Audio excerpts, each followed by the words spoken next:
Paz Senhor, minha irmã, você que está assistindo agora, o EBD Síntese Podcast, um programa que foi criado e que é mantido pela IEADERN, especificamente do seu departamento de ensino cristão, o DENEC.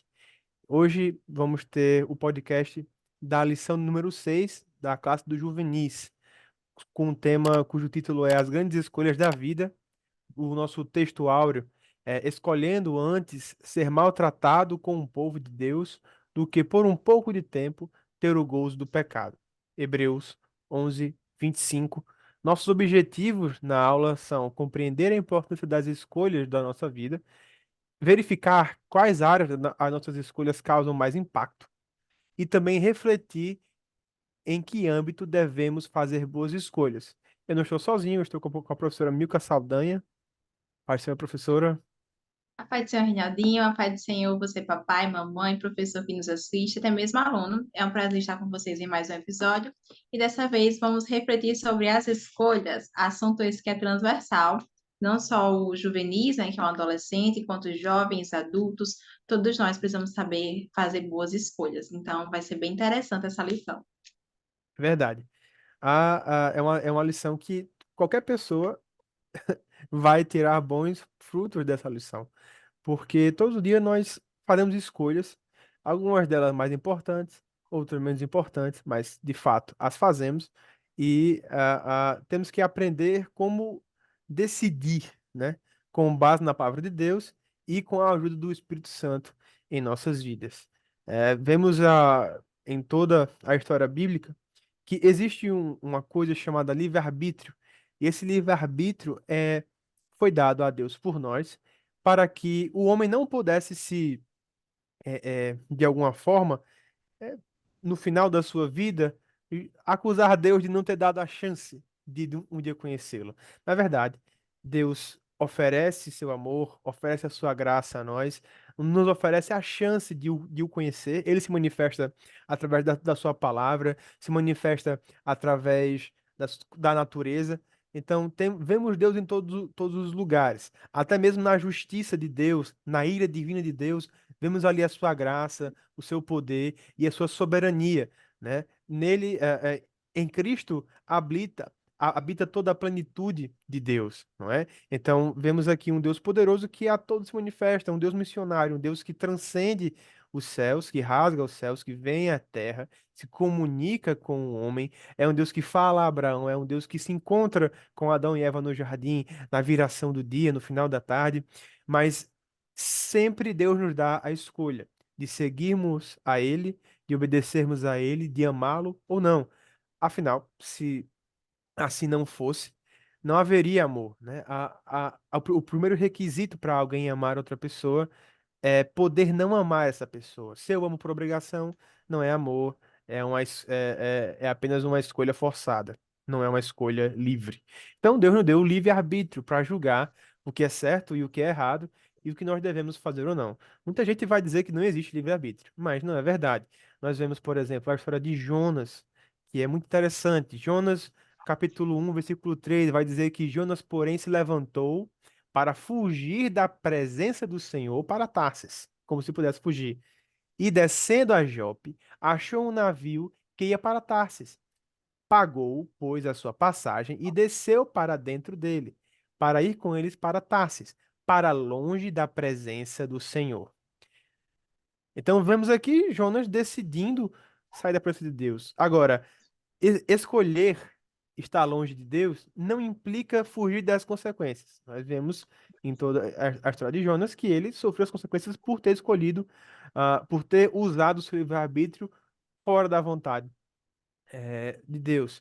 Jonas 3:10, por exemplo, é uma outra comprovação de que é possível o ser humano voltar, tanto desviar, como também vimos aqui em Jonas, capítulo 1, versículo 3, desviar da vontade de Deus, mas também voltar.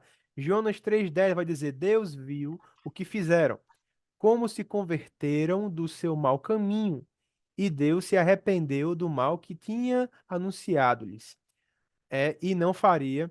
é, e ele se arrependeu do mal que tinha anunciado-lhes que faria e não o fez. Ok? Claro que esse arrependimento aqui, a gente tá falando de antropopatismo, né? Ou seja, é o princípio da adaptação. É a linguagem utilizada pelo escritor, inspirado pelo Espírito Santo, é de uma forma que o ser humano consiga entender. Porque em Deus não há sombra, variação de nada. Deus ele é imutável, ele é soberano, ele é eterno. Mas aqui há um antropopatismo, né? É uma expressão antropopática. Ou seja, é quando Deus assume na literatura uma linguagem, expressões humanas. Deus tem olhos, Deus tem ouvido, Deus é espírito, né? Então, esse é o ponto. Deus nos deixa ser livres e temos que saber usar essa liberdade com segurança, e essa é a nossa lição de hoje. Isso mesmo. E a gente vai ver, meus irmãos, nessa lição que as nossas escolhas impactam o nosso futuro. Para a gente que tem um pouco mais de idade, a gente sabe bem isso, mas para o adolescente, isso não é tão claro, porque muitas das decisões de um adolescente, de um jovem, é tomada pensando no presente e não pensando no futuro. E essas decisões impactam o futuro. Uma das coisas que vão impactar são as consequências. A decisão que eu tomo hoje, ela me traz uma sensação, um resultado momentâneo. Agora, a consequência dela é o que vai ser fruto no futuro. Então, se eu decido ir contra a vontade de Deus, eu vou ter um resultado agora. Jonas achou, pegando o exemplo que Reinaldinho deu, achou que estaria fugindo e que estaria indo para um caminho em que ele não iria passar por nenhuma adversidade por ali. E trouxe um resultado imediato. A princípio, ele entra ali naquele bar e está tudo bem, mas a consequência veio. Tem consequências que vêm mais rápidas e tem consequências que demoram um pouco. E aí, as nossas decisões, elas vão perpassar por todas as áreas da nossa vida. Se eu decido não cuidar do meu corpo, ter um estilo de vida que não é saudável, eu vou colher no futuro problemas de saúde e comorbidades. Mas se eu decido ter um estilo de vida saudável agora, eu vou colher no futuro um envelhecimento saudável. A gente da saúde, a gente já gosta de pegar esses exemplos quando fala de escolha, né? Mas na vida ministerial também, se o meu jovem, ele começa desde cedo, meu adolescente, a desenvolver uma vida com Deus, um relacionamento com Deus, devocional, oração, estar em doutrina, buscar aprender, ele vai colher no decorrer da sua vida frutos desse relacionamento. Agora, se ele decide viver em pecado desde a sua juventude, ele vai também ter consequências. E a gente vai estar alertando a esse adolescente sobre isso, né? Trazer ali a mente dele que não é só agora. Que ele não pode pensar só no agora, mas eu quero fazer, né? Fazer até uma birra, eu quero, mas não é só agora. E De o repente futuro, vira uma como criança. virou a criança. Se for um pouquinho mais novo ali dos 13 anos, que é a classe dos adolescentes mesmo, né? Não quero ser chamado de criança, ou pré-adolescente também não, mas seja contrariado, né? Mas faz parte, né? Faz parte do crescimento, da maturidade, a gente enfrentar essas contrariedades e a gente vai levar isso para ele também. É verdade, professora. E eu vejo então que a gente já entra no segundo ponto, né? As grandes escolhas da vida, porque a gente pode errar. É muito bom quando a gente erra uma coisa pequena, né? A gente toma a decisão errada, por exemplo, o fato de acordar mais tarde, e aí a gente deixa de, não sei, tomar um café da manhã muito reforçado. Isso aí é um problema que é pequeno, a gente talvez, né, não tenha grandes impactos na nossa vida. Mas, de fato, o problema é que as grandes escolhas, em alguns momentos, parecem pequenas. Por exemplo, o fato de eu sempre me atrasar posso, pode gerar uma falta no trabalho, um atraso na escola, perda de conteúdos importantes a serem ministrados. Então, as grandes escolhas, muitas vezes, elas se disfarçam de pequenas escolhas, né? O que eu como, por exemplo, é uma delas. O que eu vou me vestir, o jeito que eu falo, o que eu vou assistir. é, Se eu vou para a cama, se eu vou dormir, ou se eu vou usar o celular, tudo isso gera um impacto muito grande no seu, na sua vida de forma par e passo. Ou seja, aos poucos eu vou percebendo que aquelas pequenas escolhas se tornam grandes escolhas. Que na verdade a escolha que eu tenho que fazer é se eu vou mudar de vida ou não. Se eu quero uma mudança de vida nova, eu preciso tomar escolhas que eu nunca tomei. Se eu quero uma coisa diferente para mim, eu preciso tomar escolhas e tomar atitudes, decidir, que é o grande ponto, né? Mas mais do que ter várias escolhas, o bom é decidir bem. o que você vai fazer. Mais do que você receber muito dinheiro, é saber como você gastar esse dinheiro, né? E aqui a gente talvez vai encontrar muitos exemplos bíblicos. A própria lição vai trazer muitos exemplos bíblicos de homens de Deus que escolheram coisas certas e também personagens bíblicos que escolheram coisas erradas ao longo da sua vida. E pessoas que erraram e que depois acertaram e que acertaram e depois erraram, começaram bem e terminaram mal, né? De fato, é interessante também a gente perceber que vamos entrar num campo de a providência. A previdência, algo desse tipo, a pessoa que é precavida, que tem a virtude da previdência, aquele que se antecipa nas suas necessidades. Porque a gente vai entrar num ponto, talvez agora, professora Milka, que a gente vai ter que diferenciar o que é uma virtude e o que é moral, o que é a moralidade em si. Porque, por exemplo, um ladrão que ao adentrar numa casa, ele cuida para que as câmeras estejam todas desligadas, alarmes desligados, moradores dormindo, cachorros entretidos. Ele é muito, ele é uma pessoa realmente muito precavida. Ele é uma pessoa que tem prudência. Ele é muito prudente. Então, a virtude da prudência, sem estar atrelada à moralidade, é que eu quero dizer, à vontade de Deus. Então, a pessoa que é prudente, mas para o mal, como a Bíblia mesmo fala que os filhos das trevas são mais prudentes do que os filhos da luz, né? A pessoa que está, então veja, a prudência e eu falo isso por quê? Porque tem muito curso e muita gente ensinando como você tomar escolhas certas, como você escolher a melhor escolha, como você ser mais produtivo no seu dia. Tudo isso não vale de nada, porque se você for super produtivo para o mal, tem nenhum. Você é super produtivo, mas esquece de ter uma vida devocional com o seu Criador. Super produtivo, mas deixa de ter a comunhão dos santos na igreja. Você é super produtivo, mas você não vai para a escola dominical. Você não consegue ter uma vida de comunhão com o seu Criador e com a igreja do Senhor. Tem algo de errado. Então, nem sempre a pessoa que é prudente, ela está fazendo o que é certo. Há uma diferença. Por exemplo, uma situação clássica que a gente vê na, na literatura e nos debates filosóficos é se eu, se eu chego numa casa e eu encontro policiais nazistas, né? E na minha casa tem um judeu escondido.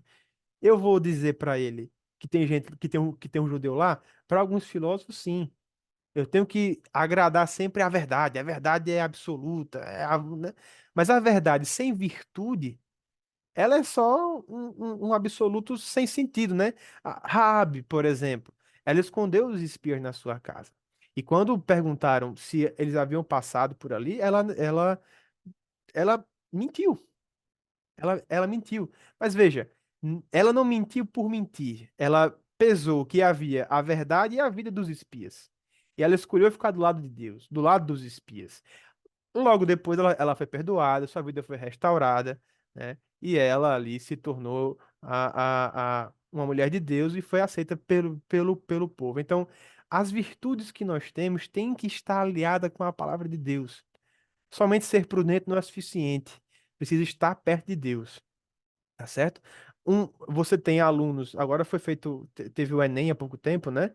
E alunos que não são evangélicos, alunos que não são crentes, tiveram notas muito boas e entraram na universidade. Por quê? Porque foram prudentes. Mas muitos crentes que desprezam o estudo, desprezam talvez aquele estudo mais focado, talvez tenham entrado numa nota pior. Por quê? Faltou estar perto de Deus? Não, são pessoas crentes, são pessoas que estão ali sempre nos cultos, presentes, constantes, mas faltou prudência. Reinaldo, quando a gente pensa em escolhas, a gente vai pensar que nós temos um objetivo com essa escolha, nós queremos alcançar alguma coisa, chegar em algum lugar. Então, eu tenho que ter definido onde eu quero chegar, para onde eu quero ir, e aí eu vou traçar metas para alcançar esse objetivo, que vão ser pequenas escolhas que eu vou fazer até chegar lá. E escolhas envolvem renúncia, disciplina, foco, e eu não posso culpar terceiros pela minha escolha. Então, eu sou crente, mas eu não posso bem, por quê? Você estudou? Você teve disciplina? Você escolheu renunciar o que precisava para fazer aquela prova? E a gente, como cristãos, nós não vamos ter um outro ponto. É que a gente vai fazer nossas escolhas, mas se somos verdadeiramente cristãos, nossa vida está em Deus, entendemos que ainda assim Deus pode ir lá e fechar uma porta e frustrar ali uma escolha nossa, mas que a gente fez nossa parte e que aí sim foi um não de Deus. Mas também não posso tentar terceirizar, colocar uma culpa em Deus ou em fulano, em outra pessoa, por algo que eu não fiz. Dizer, Com é certeza. porque não é o propósito da minha vida isso aqui, mas você tentou, você traçou objetivos, você foi atrás daquilo ali, você escolheu ou não. E isso nessa fase do juvenis é muito importante, É, porque eles vão ter que aprender a fazer escolhas que vão impactar a sua vida por inteira e que vai caber apenas a ele. A lição vai trazer até alguns exemplos do cônjuge, de ministério, de profissão, são decisões que cabem a ele. Mas ele vai saber fazer essa escolha, ele está sendo orientado sobre isso, e aí que entra essa coisa de professor. Que a gente possa puxar o nosso aluno que ele tem que procurar ferramentas para fazer essa escolha. Ter um objetivo claro, entender seu chamado, sua vocação, e que tudo isso é possível em Deus. Né? E que não adianta ele ter toda a habilidade, mas se ele não vai usar aquilo para a glória de Deus. Né? A gente tem que trazer sempre à tona de que o mais importante é o Senhor, é a glória que vai ser dada a Ele. é verdade. Tudo em nossa vida que der certo foi Deus que, que, que fez, que esteve com a sua mão poderosa nos ajudando. Tudo que deu errado pode ser que talvez, em alguns casos, seja Deus. Porque em alguns casos é o ser humano que é falho, que esqueceu de alguma coisa, que deu errado. Mas pode ser que em alguns casos a pessoa tenha se esforçado o máximo, tomou todas as escolhas corretas, fez tudo bem direitinho, mas Deus sabe que não pode receber aquilo. Às vezes até ora anos para que passe numa prova, num concurso, alguma coisa, mas Deus não dá, porque a oração é muito forte, professora. A oração é muito forte, por isso Deus não pode, às vezes, atender algumas orações. Se eu orasse todos os dias para receber todo, pessoas que oram, Senhor, e que vivem numa mentalidade da prosperidade teológica, né? A teologia da prosperidade, e que tudo querem dinheiro, e a bênção de Deus, na verdade, é um corpo bom, boa saúde, um carro bom, uma casa boa, e que não é.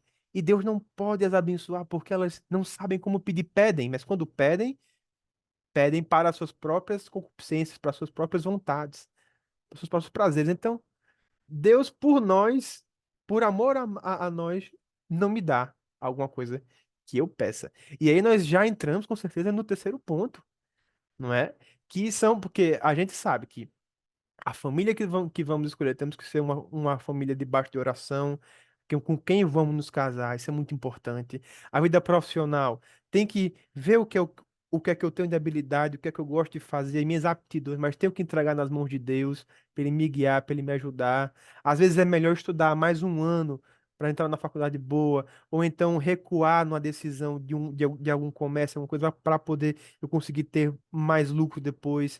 Às vezes é muito mais importante isso, né? E a vida ministerial, por exemplo, os homens principalmente que podem seguir a carreira ministerial específica, as mulheres têm ministério, mas não consagrado. Os homens têm ministério mais consagrado, né? Eles são consagrados e outro, mas as mulheres também se vão trabalhar na parte do louvor, na parte da oração, os círculos de orações, pregação.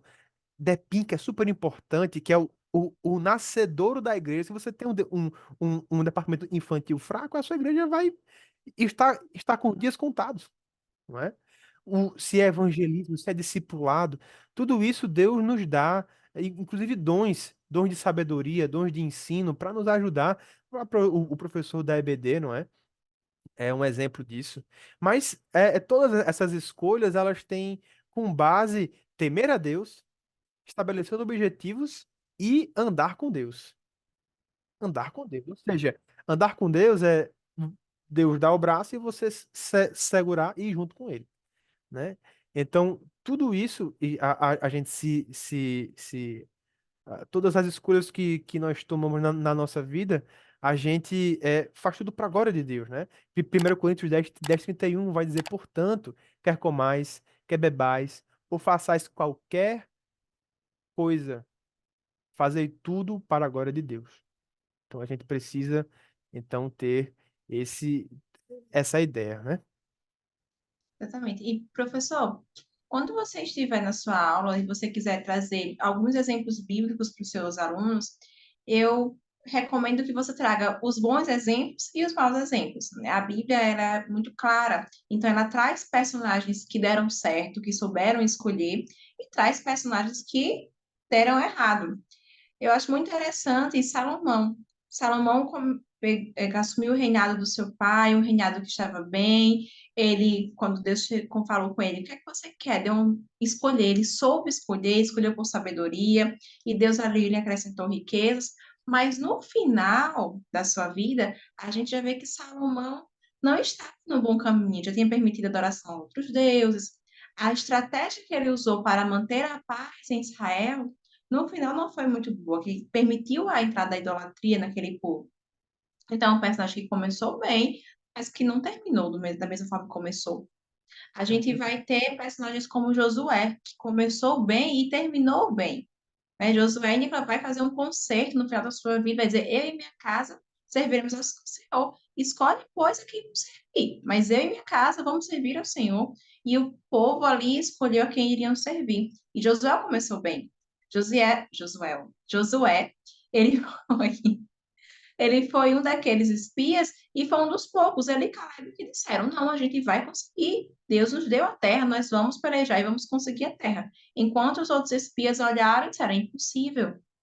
É impossível. E eles foram os que entraram daquela geração na Terra Prometida em Canaã. Então começaram bem, confiantes em Deus e terminaram bem. Caleb também terminou bem, recebeu depois a sua herança, o que era parte dele, tomou as suas terras, mesmo avançada ali de idade, né? Porque a gente já estava uns 80 mais ou menos, e teve posse da sua vitória. E vão ter personagens que não tiveram êxito. Né? A gente vai ter Jonas que começou ruim, começou fugindo, né? Não começou o ministério fugindo, mas começou naquele momento do livro de Jonas, fugindo do Senhor, tentando fugir, na verdade. Ele se arrepende e volta, mas no final ele ainda se indigna com o que Deus faz, com a decisão que Deus tomou.